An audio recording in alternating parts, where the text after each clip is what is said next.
This amazing building is Chavernage House in Tetbury in Gloucestershire.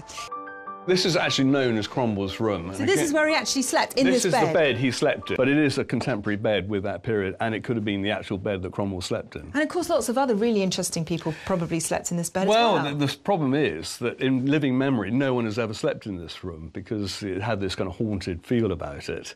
And over the course of centuries, no one has actually slept in it. It used to be the main spare room, but I know of no one who's actually slept in it.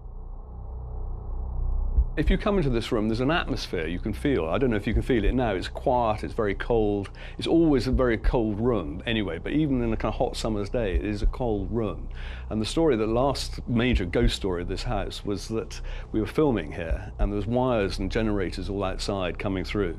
And an electrician was tasked to come up here during their coffee break and add to the wires. And as he was bending down, he felt some force on his back pressing him onto the ground. And he looked round, he couldn't see anyone. There's no one around here, and he knew none of the stories of the house, so he carried on. And the next thing was that he was actually being physically forced into the floorboards, his head pinned to the ground. And everyone was outside having their coffee, and this figure was seen running down, saying, "I'm never going back in that house again." And that was the last we ever saw of him. It was Sunday, and I went up into the tapestry rooms and walked in, and I felt a presence there.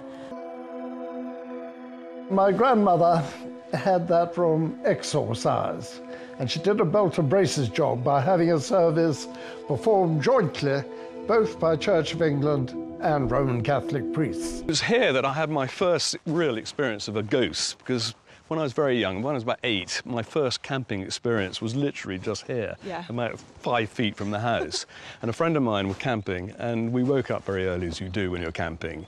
We looked out a little tent, and we saw this dark figure of a horse and a man on it with a big black hat. And it was just over there. So we looked at it, and we kind of zipped it up quickly, went and hid in our sleeping bags, and again wouldn't come out till someone actually came out to see if we were all right. It was about 9 o'clock, so about 3 hours shaking in our little camp beds. That must have been terrifying for an 8-year-old. Terrifying, and we still talk about it today. And did you both see it vividly? We both saw it, and both, it's not one of our imagination, we both could describe exactly the same figure. And I'm sure, certainly, I mean, living in a house which your family have been in quite a long time, not only are they looking down from up there at you, they are also wandering past and hopefully occasionally, you know, wish you luck on the way.